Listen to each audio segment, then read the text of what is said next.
E aí pessoal, tudo bem? Aqui é o professor Fábio Mendes com a seguinte pergunta: o que significa eu ter uma posição política extrema?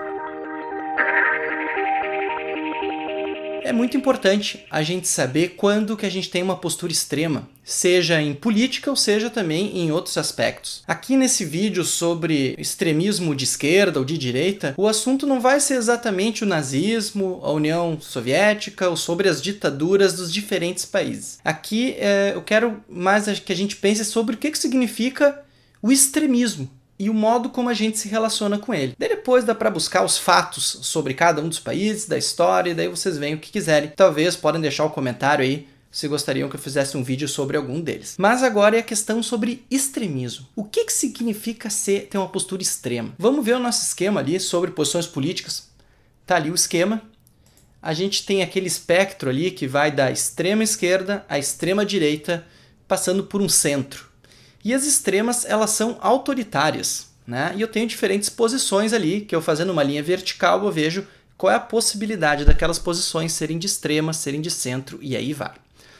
Voltando aqui. O que significa uma opinião extrema e que leva a gente a ter uma postura autoritária? Uma postura extrema é aquela na qual a gente perde o diálogo e a gente acaba apelando à violência. A gente poderia pensar numa postura extrema na verdade, em diferentes lugares, não só na política, né? A gente poderia pensar numa postura extrema em relação ao futebol. É quando a gente pensa na violência como modo de manifestar o amor ao nosso time. Uma postura extrema de ciúmes é quando a gente pensa em usar a violência, difamar a pessoa, fazer com que a pessoa perca emprego. Eu posso também pensar numa postura extrema em relação a bons costumes. Quanto que eu defendo os bons costumes e o quanto que eu causo violência para defender esses bons costumes, ou também a alteração dos bons costumes. E aí vai. Então o extremismo é o rompimento do diálogo. Por que é extremismo romper o diálogo? É que nós somos pessoas. E é isso que nos diferencia dos animais. É o logos, em grego, a nossa capacidade de argumentar, de usar a palavra ao invés de usar o nosso corpo para resolver as questões. E daí a gente pega e a gente tem essa postura extrema que a gente tem que deixar de lado e pensar no diálogo. Agora, será que a minha postura de uso de violência ela é sempre extrema? Será que não tem alguns casos em que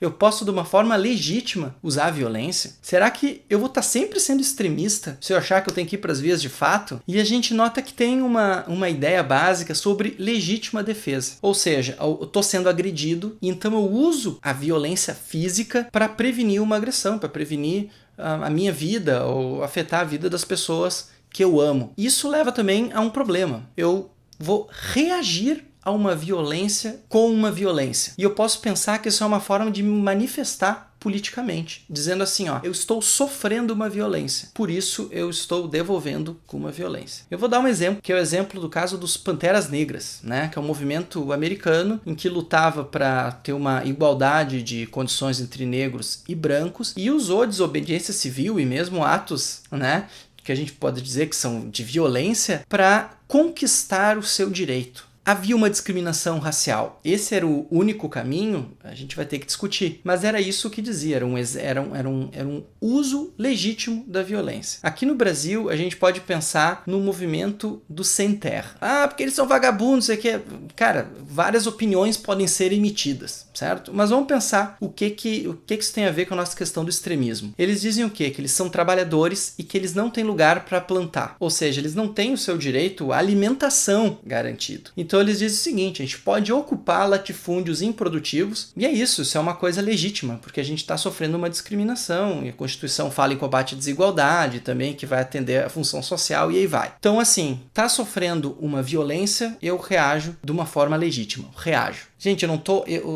vamos pesquisar sobre... Lembra que é lá do direito à própria opinião, que a gente tem que pegar e pesquisar o que é, o que não é? O que eu quero é que a gente entenda o extremismo. Agora, tem uma coisa que é diferente. Reagir a uma violência ou prevenir uma violência. E aqui vem uma coisa complicada. Eu posso dizer o seguinte, eu não estou sofrendo uma violência, mas se eu não agir de uma forma violenta, eu vou sofrer. Eu faço uma guerra preventiva. O exemplo clássico é a Guerra do Golfo dos Estados Unidos lá com o Iraque, em que eles disseram o seguinte, a gente precisa invadir aquele país no Oriente Médio porque eles têm armas químicas, armas de destruição em massa sendo produzidas naquele país. Não tinham indícios disso, a ONU não tinha indícios, eles mesmos não tinham indícios suficientes e invadiram o Iraque. A conclusão deles, depois da invasão, de guerra e tudo, é que não haviam armas de destruição em massa. Foi uma guerra preventiva. Qual é o problema da prevenção no uso da violência? Qualquer pessoa pode me agredir. Potencialmente, qualquer pessoa pode me assassinar ou pode me assaltar. Então, se eu for pensar numa violência preventiva, provavelmente eu vou estar agindo de uma forma extrema. Ou seja, se eu for reagir a uma violência, de repente pode ser legítimo. Se eu for prevenir uma violência sem indicativo que eu estou sofrendo uma violência e eu vou fazer isso de uma forma desproporcional, eu vou estar sendo extremista. Lembra, por exemplo, que os nazistas, eles justificaram a violência contra os judeus porque